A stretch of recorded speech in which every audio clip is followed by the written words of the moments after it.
And அதுவே break போடுன்னு நினச்சேன். நல்லா நினச்சிரு. இங்கே பாருங்க எங்கே போய் நிறுத்திருக்காரு. ரொம்ப மண்டை குடச்சதா இருக்கு இந்த வண்டி. ஆக்சுவலி அது கரெக்டாக அது காரா இல்லை ட்ரக்கா அப்படின்றத சொல்கிறது வந்து ரொம்ப மைண்ட் ப்ளோயிங்காக இருக்கும். சுவிட்ச் ஆஃப், ஏய் ஆஃப். ஆனால் அதுவே போகும். இவ்வளோ ஸ்லோவாக போகக்கூடாது. அதுக்குன்னு ப்ரோ அமுக்கெல்லாம் இதை போகும்போதும் ஓட்டுச்சு ப்ரோ. பட் ஆனால் லெஃப்ட் ரைட்டு அந்த எடுக்கும்னு சொல்லுவாங்கல்ல, சில பேர்லாம் வீடியோஸ்லாம் பார்க்கும்போது என்னை போய் வீட்லேயே விட்டுருச்சுப்பா. Misinformation bro, lot of misinformation.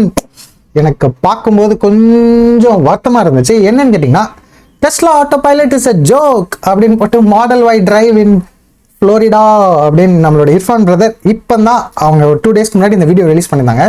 So இந்த வீடியோ வந்து அப்படி என்னடா பேடாக இருக்குது அப்படின்னு சொல்லி நான் உள்ளே போய் பார்த்தேன்.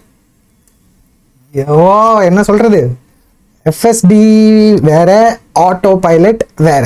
ஓகே, இது வந்து ஒரு மிக பெரிய மிஸ் அண்டர்ஸ்டாண்டிங் மார்க்கெட்டுக்குள்ளே இருக்குது. ஓகேவா, ஃபர்ஸ்ட் ஆஃப் ஆல் நீங்கள் ஓட்ட போகிறது, நீங்கள் ஓட்டுனது ஒரு எலக்ட்ரிக் வெஹிக்கிள். ஓகே தானே, உங்களுக்கும் தெரியும் இல்லையா? போனோம் டெஸ்லா மாடல் வை அப்படின்னு எக்ஸைட்மெண்ட்டில் எடுத்துட்டோம். பட் அந்த கார் எடுத்ததுக்கப்புறம் எப்போவுமே அதில் டெஸ்லான்னு பொறுத்தவரை இனிஷியலாக ஒரு லேர்னிங் கர்வ் இருக்குது. அது வந்து ரொம்ப சிம்பிள். அதை நீங்கள் கற்றுக்கிட்டீங்க அப்படின்னா அதுக்கப்புறம் நீங்கள் ஐசி கார்ஸ் பக்கம் வரவே மாட்டீங்க. ஓகே, ஸோ இப்போ இந்த வீடியோவில் அவங்க சஃபர் ஆன பாயிண்ட்ஸை தான் நான் இதில் நம்மளோட வீடியோவில் நான் அட்ஜஸ்ட் பண்ண போகிறேன். கைண்ட் ஆஃப் லைக் ரிவ்யூ மாதிரி. அந்த வீடியோவில் அவருக்கு வந்து ஃபர்ஸ்ட் ஆஃப் ஆல் அந்த கீயே வந்து அவங்களுக்கு என்னடா வித்தியாசமாக இருக்குது, ஒரு கார்டை கொடுத்துருக்காங்களே, இதை வாங்கிட்டு என்னடா பண்ணுறதுன்னு தெரியாமல் கொஞ்சம் நேரம் அவங்க கஷ்டப்பட்ட மாதிரி தெரிஞ்சுது. அது ஆக்சுவலி ரொம்ப ஈஸியான விஷயம். ஓகேவா, கீ கூட விட்டுருங்க. அடுத்து என்ன பண்ணாங்க அப்படின்னு கேட்டால், ஒரு மாதிரி டிஃப்ரெண்ட்டாக வியர்டாக இருக்குன்னு அவங்க ஃபீல் பண்ணது என்னன்னு கேட்டிங்கன்னா, ரீஜெனரேட்டிவ் பிரேக்கிங். ஓகேவா, எப்போவுமே கார் ஓட்டும்போது என்ன பண்ணுவோம், நம்ம ஆக்சிலேட்டர் அமைக்கிட்டே இருப்போம். நம்ம பொதுவாக இந்த ஐசி கார்ஸில், கம்பஷன் இன்ஜின்ஸில் நீங்கள் ஆக்சிலேட்டர்லேருந்து காலை எடுத்தீங்கன்னா என்ன ஆகும், அந்த மொமெண்டமில் வண்டி போய்கிட்டே இருக்கும். ஓகேவா, சரி. இப்போ ஆனால் எலக்ட்ரிக் கார்ஸில் என்ன நடக்குது, பேட்டரியிலேருந்து பேட்டரி எனர்ஜி வந்து கடைசியாக நமக்கு வந்து கைனடிக் எனர்ஜியாக கிடைக்குது இல்லையா, நம்ம வீல் வந்து சுற்றுது, மெக்கானிக்கல் எனர்ஜியாக மாறுது. அதே மாதிரி அந்த எலக்ட்ரிக் மோட்டார் ஷாஃப்டில் தான் வீல் கனெக்ட் ஆயிருக்கு. சரியா, இப்போ அதே மாதிரி நம்ம ஆக்சிலேட்டர் எடுத்த உடனே என்ன பண்ணுறோம் அப்படின்னு கேட்டிங்கன்னா, அந்த வீல் சுற்றுற ப்ராசஸை யூஸ் பண்ணி நம்ம மறுபடியும் பேட்டரியை சார்ஜ் பண்ணிக்கிறோம். ஓகேவா, ஸோ அதனால ரீஜெனரேட்டிவ் பிரேக்கிங் வந்து கொஞ்சம் இனிஷியலாக என்னடா கொஞ்சம் ஸ்மூத்தாக போகலேன்ற மாதிரி தான் இருக்கும். ஆனால் இப்போ டெஸ்லாலேயே ஹை அண்ட் மாடல்ஸ்லாம் நீங்கள் அது வந்து நிறைய ஆப்ஷன்ஸ் இருக்குது. நீங்கள் அது வேண்டாம், ரீஜெனரேட்டிவ் பிரேக்கிங் ஆஃப் பண்ண முடியும். பட் ரீஜெனரேட்டிவ் பிரேக்கிங் ஆஃப் பண்ணுறது நல்லதில்லை. ஆக்சுவலி மாடல் வைல ரீசெண்டாக அந்த ஃபீச்சரை அவங்க டிசேபிள் பண்ணிட்டாங்கன்னு நினைக்கிறேன். ஐ மீன் லைக் ஆஃப் பண்ணுற அந்த ஆப்ஷனை கொடுக்கலன்னு நினைக்கிறேன். ஏன்னா ரீஜெனரேட்டிவ் பிரேக்கிங் வந்து காருக்கு ரொம்ப இம்பார்ட்டன்ட். ஏன்னு கேட்டிங்கன்னா எஃபிஷியன்சியை மெயின்டைன் பண்ணும். ஓகேவா, நீங்கள் வந்து நம்மளுடைய இப்போ நம்ம டெஸ்லா கார் வச்சுருக்கவங்களாம் கேட்டு பாருங்களேன், எனக்கு மெயின்டெனன்ஸே கிடையாது. என்னுடைய மிஞ்சி போனால் இந்த லாஸ்ட் ஒரு 5 years நான் வந்து ஒரு $25 தான் ஸ்பெண்ட் பண்ணியிருக்கேன் அப்படின்னு சொல்கிறவங்க ரொம்ப நிறைய பேர் உண்டு. இப்போ நீங்கள் வந்து ஒரு ஐசி கார்ஸில் வந்து நம்ம பிரேக் ஷூஸ் இருக்கு இல்லையா, அதுக்கு வந்து தேர்றதுக்கு நிறைய வாய்ப்பு இருக்குது. பட் ரீஜெனரேட்டிவ் பிரேக்கிங்கில் கார் ஆட்டோமேட்டிக்காக ஸ்லோ ஆகிட்டே வருமா, ஸோ அதனால் நம்மளோட பிரேக்குக்கான லைஃப் வந்து ரொம்ப அதிகமாக கிடைக்கும் எலக்ட்ரிக் கார்ஸில். அது ஃபர்ஸ்ட் பாயிண்ட். அடுத்த பாயிண்ட் என்னன்னு கேட்டிங்கன்னா, அவங்க ஆட்டோ பைலட்டில் ஓட்டிகிட்டு இருக்காங்க. ஆனால் அவர் ஓட்டுறவருக்கு அவருக்கு என்ன எக்ஸ்பெக்டேஷன் இருக்குது அப்படின்னு கேட்டிங்கன்னா, ஃபுல் செல்ஃப் டிரைவிங்கில் போயிட்டு இருக்குமோ, அவங்க கூட சொல்கிறேன், நான் கூட நிறைய வீடியோ பார்த்துருக்கேன், இந்த இடத்துலேருந்து இந்த இடத்துக்கு தன்னால் கார் போய் விட்டுருன்னு சொல்கிறாங்களே, ஆனால் இங்கே என்ன அப்படிலாம் எதுவும் நடக்கலையே அப்படின்றாங்க. ஃபுல் செல்ஃப் டிரைவிங்கிறது நீங்கள் 12,000 ரூபாய் காசு கொடுத்து எக்ஸ்ட்ராவாக வாங்குகிற ஃபீச்சர். அது வந்து ரெண்டல் காரில் இருக்கிறதுக்கான ப்ராபபிலிட்டி ரொம்ப கம்மி. ஓகேவா, ஃபுல் செல்ஃப் டிரைவிங்கும் ஃபுல்லாக ஐ மீன் லைக் அது இப்போ வெறும் பேட்டா வெர்ஷனில் தான் இருக்குது. அதோட ப்ராடக்டாக ஒன்றும் ரிலீஸ் ஆகலை.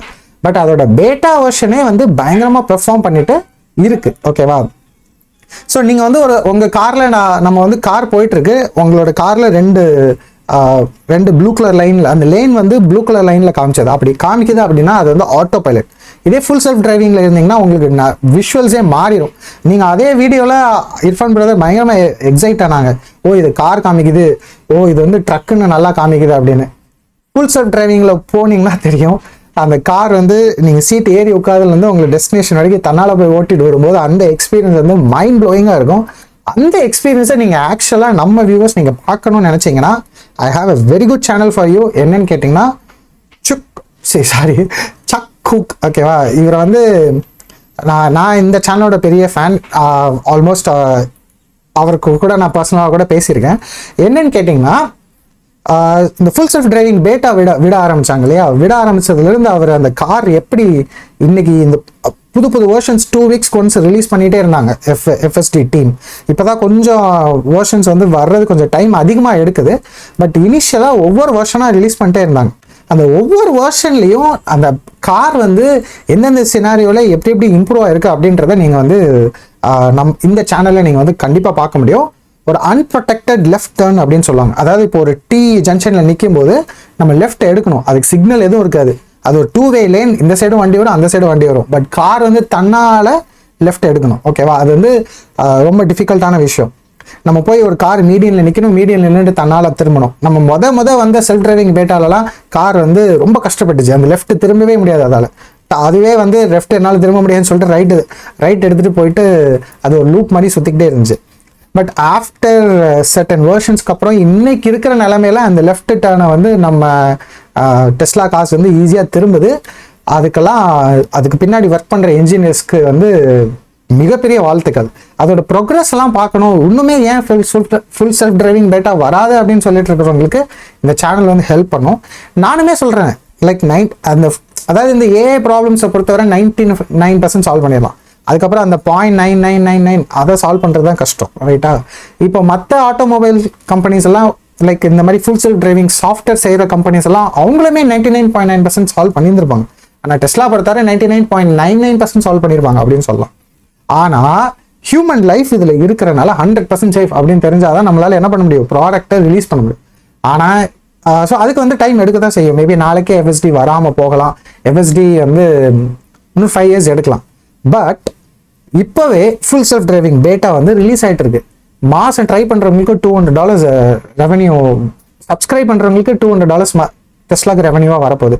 அந்த ப்ராடக்டை வாங்குறவங்களுக்கு $12,000 ரெவன்யூவாக வரப்போகுது. ஸோ 10 years பேக் டெஸ்லா வந்து நாங்கள் தான் அதாவது கம்ப்ளீட்டாக எலக்ட்ரிக் ஃப்ரம் பேஸ்லேருந்து ஒரு எலக்ட்ரிக்னே ஒரு பவர் ட்ரெயினை உருவாக்கி காரை செய்ய போகிறோம் அப்படின்னு சொல்லிட்டு இருந்தாங்க. இன்றைக்கி வந்து அப்போல்லாம் வந்து மற்ற ஆட்டோ மேக்கர்ஸ்லாம் வந்து கண்டுக்கவே இல்லை. இப்போ இன்றைக்கி வந்துட்டு எல்லோரும் என்ன சொல்கிறாங்க, ஓகே நாங்களும் வந்து கம்ப்ளீட்டாக எலக்ட்ரிக்னு ஒரு செப்பரேட்டாக ஒரு டிவிஷன் வச்சு கார் செய்ய போகிறோம்னு சொல்கிறாங்க. அது வந்து எப்போ ஆக்சுவலாக அது ஃப்ரூட்ஃபுல் ஆகும் அப்படின்னு கேட்டிங்கன்னா ஒரு 20-30 ஆயிரும். ஓகேவா? ஸோ இப்போ டெஸ்லா என்ன சொல்கிறாங்கன்னா, எங்கள் கார்ஸ் எல்லாம் ஆட்டோமேட்டிக்காக ஓட போகுது அப்படின்னு சொல்கிறாங்க. So 10 years from now Tesla cars எல்லாம் ஆட்டோமேட்டிக்காக ஓடும். அன்னைக்கு மற்றவங்க எல்லாருமே இட்ஸ் டூ லேட்னு ஃபீல் பண்ணுற மாதிரி ஒரு சுச்சுவேஷன் வரும் அப்படின்றது என்னோட நம்பிக்கை. இதே மாதிரி சக்குக் மாதிரி நீங்கள் இன்னொருத்தருடைய like end to end driving வந்து தன்னால் கார் போகிறத நீங்கள் பார்க்கணும் அப்படின்னா ஹோல் மாஸ் கேட்லாக் இவருமே வந்து இவரோட வீடியோஸ் நீங்கள் பார்த்தீங்கன்னாலும் அந்த ஃபுல் செல்ஃப் டிரைவிங் சாஃப்ட்வேர் வந்து எவ்வளோ அட்வான்ஸாக மாறிட்டு வருது அப்படின்றத நீங்கள் ட்ராக் பண்ணணும்னு ஆசைப்பட்டீங்கன்னா இவரை பார்க்கலாம். ஓகேவா? டெஸ்லா ரீசெண்டாக ப்ரைஸ் கட் பண்ணாங்க. ஓகேவா? 2 weeksக்கு முன்னாடி. ஸோ அது வந்து நம்ம முந்தி பழைய வீடியோ பார்த்துருந்தோம். சைனாவில் ப்ரைஸ் கட் பண்ணிட்டாங்க, நியூசிலாண்டில் பண்ணிட்டாங்க, அது இதுன்னு. பட் ஒரு 1 week முன்னாடி நினைக்கிறேன் வந்த ப்ரைஸ் கட் என்னன்னு கேட்டிங்கன்னா 10%. ஓகேவா? 10% ப்ரைஸ் கட் பண்ணியிருக்காங்க. 10% ஒரு சில வண்டியில் ஈவன் 15%, 16%. நம்ம கூட பார்த்துருந்தோம் இல்லையா, பைடன் வந்து ஒரு பெரிய ஸ்கேம் பண்ணுறாரு. என்னடா ஒரு டெஸ்லா மாடல் வைக்கு அந்த எலக்ட்ரிக் வெஹிக்கிள் கிரெடிட் கிடைக்கல அப்படின்னு சொல்லி அதுக்கு ஈலான் மஸ்கோட மூவ் இல்லைனா ஒரு டெஸ்லாவோட டீமோட மூவ்னு சொல்லலாம். அவங்க கார் ப்ரைஸை கம்மி பண்ணிட்டாங்க. 65,000 வித்துட்டு இருந்ததை இன்னைக்கு 55,000 கீழே விற்று அந்த டெஸ்லாவோட கிரெடிட், ஐ மீன் லைக் இவி டேக்ஸ் கிரெடிட் அந்த 7,500 சேர்த்தா இன்னைக்கு நீங்கள் வந்து ஒரு மாடல் ஒய்யோட கார் வந்து நீங்கள் அட் அரவுண்ட் ஒரு 44,000க்கு உங்களுக்கு நெட்டாக வந்து உங்களால் வாங்க முடியும். ஓகேவா? ஸோ இப்போ அது வந்து இப்போ ஒரு டொயோட்டாவோட ஒரு நார்மல் டொயோட்டாவோட RAV4 ஒரு ஐசி காரோட கம்பேர் பண்ணிங்கன்னா மார்க்கெட்டில் நீங்கள் 30,000 அந்த காரை வாங்குவீங்க. பட் அதோட ஃபியூவல் காஸ்ட்டு, மெயின்டெனன்ஸு எல்லாமே சேர்க்கும்போது டெஸ்லா வந்து பிகமிங் மச் சீப். ஓகேவா? இன்னைக்கு ஒரு ஐசி கார்ஸை நீங்கள் 10,000 கம்மியாக இருக்குன்னு வாங்கிட்டு மெயின்டெனன்ஸில் நிறையா செலவு பண்ணுறதுக்கு டெஸ்லா காரை கூட 10,000 கொடுத்து கூட வாங்கிட்டு ஓவராலாக பார்த்தீங்கன்னா 10 years அந்த மாதிரி டைம் ஃப்ரேமில் பார்த்தீங்கன்னா டெஸ்லா காசு வந்து பயங்கரமாக சீப் ஆகிட்டே வருது. ஸோ அதனால தான் என்னதான் ப்ரைஸ் கட் பண்ணி அது இதுன்னு பண்ணியிருந்தாலும் டெஸ்லா ஷேர் ப்ரைஸ் வந்து விழலை. இந்த மண்டே வந்து ஒரே நாளில் 10% ஷூட்டப் ஆச்சு. மார்க்கெட் வந்து இந்த ப்ரைஸ் கட்டை வந்து பாசிட்டிவாக தான் பார்க்கப்படுது. ஏன்னா இந்த டெஸ்லாவோட இன்வென்ட்ரிஸ்லாம் பார்த்தீங்கன்னா இந்த ப்ரைஸ் கட்டுக்கு அப்புறமா இன்வென்ட்ரிலாம் பயங்கரமாக ட்ராப் ஆகுது. ஸோ தட் ஓகே நிறைய குவான்டிட்டி கார்ஸ் டெலிவர் பண்ணோன்னா அதுக்கேற்ற மாதிரி நம்ம வந்து பணம் சம்பாதிக்கலாம் அப்படின்றது தான். இதுவுமே இந்த மாதிரி ப்ரைஸ் கட் பண்ண தேவை இல்லை தான். ஒரு இன்வெஸ்டராக ப்ரைஸ் கட் பண்ணாமையே கார் இன்னும் நிறைய லாபத்தில் விற்றா சந்தோஷம் தானே. பட் ஓகே நம்ம ரிசெஷனில் இருக்கோம். மஸ்க் சொன்ன மாதிரி காரை நம்ம லாபத்துக்கே கொடுக்காம கூட விற்றுக்கலாம். ஏனென்றால் நம்ம கிட்ட எஃப்எஸ்டி வரும். எஃப்எஸ்டியில் வந்து செம்மையாக சம்பாதிச்சுக்கலாம் அப்படின்றது தான் மஸ்கோட பிளான். ஸோ அது ஒரு சப்ஸ்கிரிப்ஷன் பேஸ்டு பிளானாக இருக்கும். அது ஒரு சாஃப்ட்வேர். ஓகேவா? அந்த சாஃப்ட்வேர் மூலமாக உங்களுக்கு தெரியும் சாஃப்ட்வேர்லலாம் க்ரோஸ் ப்ராஃபிட் மார்ஜின்லாம் 80% 70%லாம் ஈஸியாக பணம் சம்பாதிச்சுக்கலாம். ஸோ இப்போதைக்கு நம்ம யூனிட்ஸை நிறையா கொடுக்குறது தான் டெஸ்லாக்கு ஃபோக்கஸ். ஸ்கேல் பண்ணுறது தான் டெஸ்லாக்கு ஃபோக்கஸ். மாஸ்டர் பிளான் பார்ட் 3 வரப்போகுது. So at the same time இன்னொரு 5 டேஸில் இந்த ஏர்னிங்ஸும் ரிலீஸ் ஆக போகுது. ஸோ இதெல்லாம் வச்சு நம்ம வந்து இந்த ஏர்னிங்ஸ் ரிப்போர்ட்டில் கொஞ்சம் தெரியும் நமக்கு அந்த மார்ஜின் லைட்டாக அஃபெக்ட் ஆயிருக்கான்னு. மார்ஜின் அஃபெக்ட் ஆகலைன்னு வைங்களேன் இந்த ரிப்போர்ட்டில், அது டெஸ்லாக்கு வந்து பயங்கர பாசிட்டிவ் நியூஸாக இருக்கும். பட் இருந்தாலும் இப்போ நம்ம பார்க்க போகிற ரிப்போர்ட் வந்து டிசம்பரில் விற்ற காருக்கு தானே. ஸோ டிசம்பர் லாஸ்ட் குவார்ட்டரில் விற்ற காருக்கு இப்போ இருக்கிற ப்ரைஸ் கட்ஸ் ஆன ரிப்போர்ட்லாம் Q1 ரிப்போர்ட் வந்தால் தான் தெரியும் க்ரோஸ் ப்ராஃபிட் மார்ஜினில் ஏதாவது அடி வாங்கியிருக்காங்க. கண்டிப்பாக அடி வாங்கியிருக்கோம், வாங்காமலாம் இருக்க வாய்ப்பே இல்லை. ஆனால் மார்க்கெட் நினைக்கிற மாதிரி ரொம்ப அடி வாங்கலை அப்படின்னு வச்சுக்கோங்களேன், அது வந்து டெஸ்லாக்கு பயங்கரமான பாசிட்டிவ் நியூஸ். ஸோ இதெல்லாம் வச்சு நானும் இந்த வருஷம் நம்ம மில்லியனர் ஆனும் பிளான் பண்ணியிருக்கோம் இல்லையா.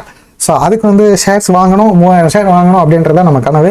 ஸோ அதுக்கு ஃபர்ஸ்ட் ஸ்டெப்பாக இப்போதைக்கு ஒரு 35 ஷேர்ஸ் வாங்கியிருக்கோம். அதை வாங்கின உடனே அன்றைக்கே நான் வந்து இதில் போஸ்ட் பண்ணியிருக்கேன் நம்மளோட கம்யூனிட்டியில். ஸோ பட் எனக்கு தெரிஞ்சு இது எல்லோரும் பார்க்குறீங்களா தெரில, உங்கள் எல்லாருக்கும் இந்த நோட்டிஃபிகேஷன் வருதா தெரில. மேபி சப்ஸ்கிரைப் பண்ணுங்க, கண்டிப்பாக நோட்டிஃபிகேஷன் வரும். பட் இருந்தாலும் சப்ஸ்கிரைபர்ஸ் கூட கம்யூனிகேட் பண்ணுறதுக்குன்னு எனக்கு தெரிஞ்சு நமக்கு ஒரு மீடியம் வேணும்னு நினைக்கிறேன். அது நான் ரெடி பண்ணிட்டு சொல்கிறேன். ஓகே இர்ஃபான் ப்ரோ, நீங்கள் வந்து கண்டிப்பாக இந்த டைட்டிலை மாற்றணும் ப்ரோ. ஏன்னா நீங்கள் வந்து எப்படி ஆட்டோ பைலட்டை ஜோக்குன்னு சொல்லலாம். நான் உங்களுக்கு ஒரு வீடியோ காமிக்கிறேன், இந்த வீடியோ பாருங்கள். சைனாவில் ஒரு ஷோ நடத்தின ஒரு நல்ல செட்டு போட்டு இந்த நிறைய கார்ஸோட கம்பேர் பண்ணாங்க. டெஸ்லா கார் வந்து எப்படி பெர்ஃபார்ம் பண்ணியிருக்கு அப்படின்னு.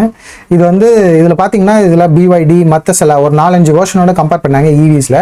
அதில் பார்த்தீங்கன்னா இந்த அசிஸ்டட் டிரைவிங் டெஸ்ட் போட்டிருக்கு. அதில் Tesla passes but why BYD crashed a dummy அப்படின்னு டைட்டில் வச்சுருக்காங்க. இதில் என்னன்னு கேட்டிங்கன்னா டெஸ்லா வந்து எல்லா டெஸ்ட்லையுமே அவங்க வச்சுருந்த எல்லா டிஃப்ரெண்ட் சினாரிஸ்க்கான டெஸ்ட்டில் எல்லாத்துலேயுமே டெஸ்லா வந்து என்னாச்சு ஓகே குட் அப்படின்றது கரெக்டாக அது பெர்ஃபார்ம் பண்ணியிருக்கு. டெஸ்லா தான் இன்னைக்கு இருக்கிற எல்லா கார்ஸ்லேயும் பயங்கர சேஃபான கார். 250 ஃபீட்டில் கீழே விழுந்தும் உள்ளே இருந்த 4 பேருக்கு ஒன்றும் ஆகலை. இது வரைக்கும் டிரைவர் அசிஸ்டன்ஸ்லாம் இருக்கட்டும், எல்லாம் இருக்கட்டும், டெஸ்லா அவங்களோட டேட்டாஸ்லேயே அவங்க வெஹிக்கிளோட சேஃப்டி ரிப்போர்ட்லாம் ரிலீஸ் பண்ணியிருக்காங்க. இன்னைக்கு டெஸ்லாவோட ஒரு சேஃப் கார் மார்க்கெட்டில் கிடையவே கிடையாது. ஓகேவா? பட் இந்த டெஸ்ட் இது என்ன அப்படின்னு கேட்டிங்கன்னா இந்த வீடியோட லிங்க் நான் நம்மளுடைய டிஸ்கிரிப்ஷனில் வைக்கிறேன், நீங்கள் பாருங்கள்.